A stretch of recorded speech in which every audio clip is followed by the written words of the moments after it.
Oke guys, kali ini kita akan ngebahas Corolla SE Saloon tahun 85. Motuba seharga motor matic bongsor. Gimana user experience-nya, gimana testimoni penggunanya, gimana ngerawatnya.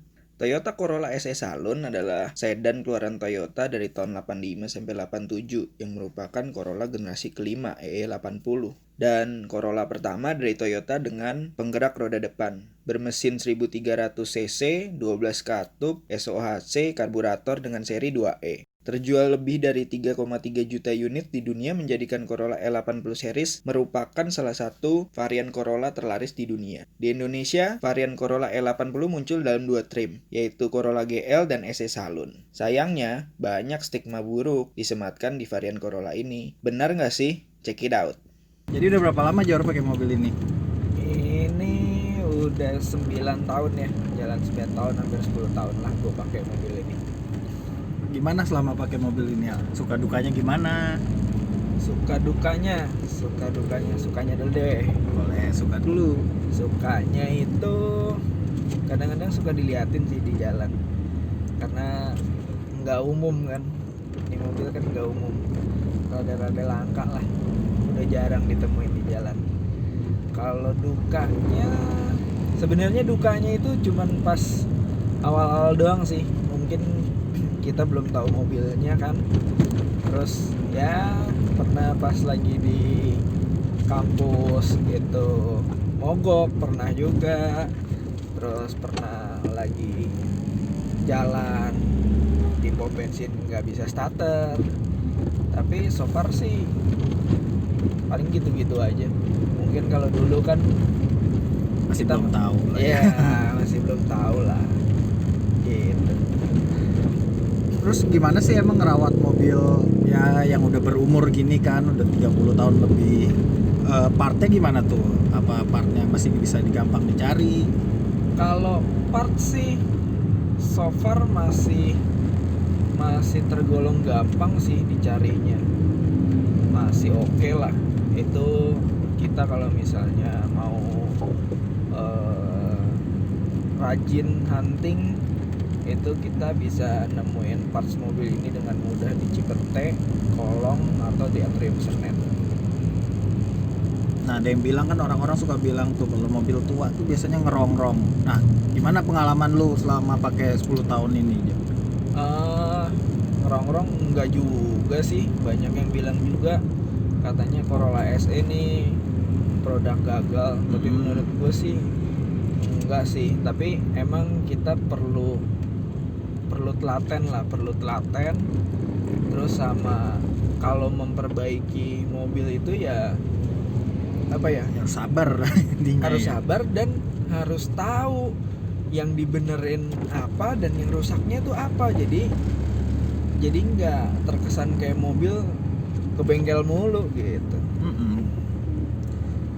Terus gimana nih selama pakai ini, misalnya kayak apa ada komunitasnya, apa biasanya apa sendiri, apa gimana ngurusnya? Oh ada, jadi sebetulnya kan kita punya komunitas namanya Corolla GLSE Saloon Community. Kebetulan gua ketuanya juga, ketua se-Jakarta, Bogor, Depok, Bekasi, sama Banten.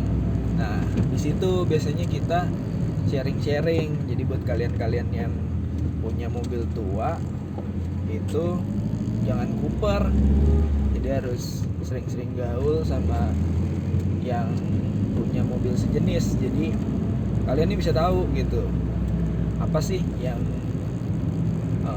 penyakitnya ini mobil, terus gimana sih ngebenerin secara tepatnya gitu. Oke, misalnya ada yang tertarik nih mau beli mobil tua, contohnya ya Corolla inilah, Corolla GLSE. Apa yang pertama-tama mesti diperhatiin waktu belinya? Kalau menurut gua sih yang paling pertama itu body shell dulu sama interior. Nah, kenapa? Soalnya itu yang paling susah dibenerin. Kalau misalnya kayak mesin nih, digas ngebul apa segala macam, itu gampang benerinnya. Tapi kalau interiornya udah berantakan, terus body shellnya juga udah berantakan, itu jauh lebih susah ngebenerinnya dibandingin ngebenerin mesin. Nah, ada lagi yang bilang kan kalau mobil tua tuh boros. Bener nggak sih sebenarnya? Kalau boros atau enggak, menurut gua sih relatif ya. Relatif, lu udah ngapain aja di mobil lu gitu. Dan yang paling penting, karena mobil gua ini masih konvensional, masih karbu, semuanya masih manual, nggak ada tuh yang namanya injection. Nah, menurut gua yang penting settingannya dulu harus pas.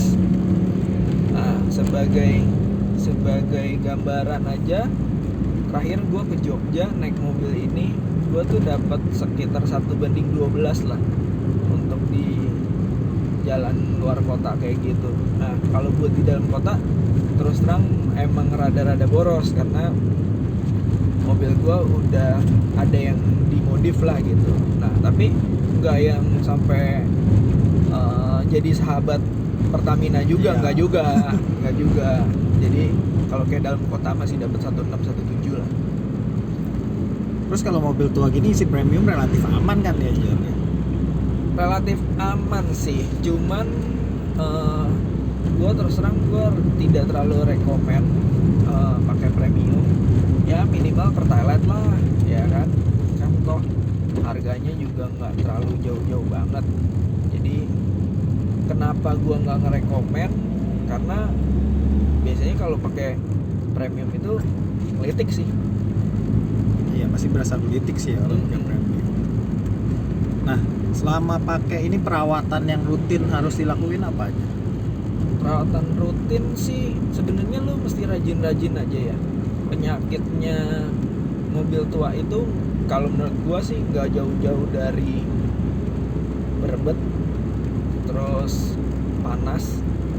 Nah, kalau kayak berebet gitu ya lu mesti perhatiin businya, lu mesti perhatiin platinanya, lu mesti perhatiin pokoknya yang berhubungan dengan pengapian lah. Karburator juga perlu lu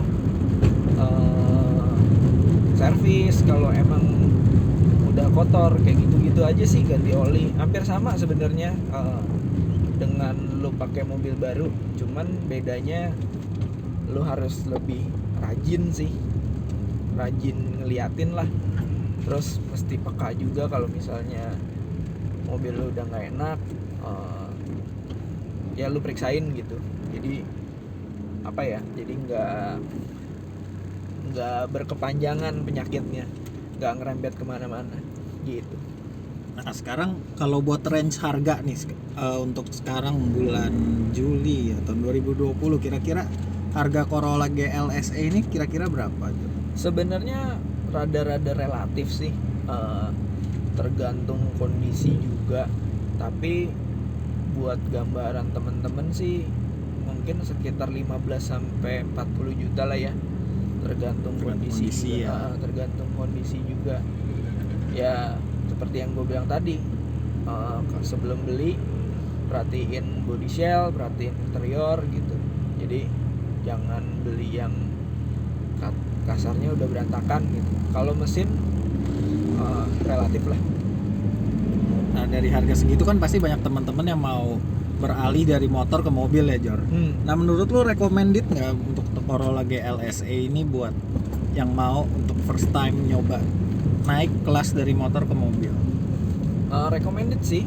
Jadi menurut gue mobil ini tuh nggak aneh-aneh, nggak susah-susah. Perawatnya juga menurut gue nggak mahal, cukup terjangkau lah. Hampir sama kayak Miara motor harga segituan sih sebenarnya. Iya kan. Jadi Untuk motor aja sekarang kan kayak NMAX saja kan udah kepala 3 ya. iya benar. Makanya sebenarnya hampir sama sih kalau gua sih. Dibanding beli motor 30-an juta, mending gua beli mobil nggak kehujanan. Iya, pastilah nggak kehujanan. Iya, nggak kehujanan. Oke teman-teman, kurang lebih seperti itu pengalaman dari Jordi tentang user experience menggunakan mobil Toyota Corolla GLS Salon ini selama 9 tahun. Kira-kira kalau teman-teman ada pertanyaan bisa ditanyakan pada kolom komentar di bawah ini dan nanti akan kami jawab sebisa kami. Oke, see you guys. See you guys.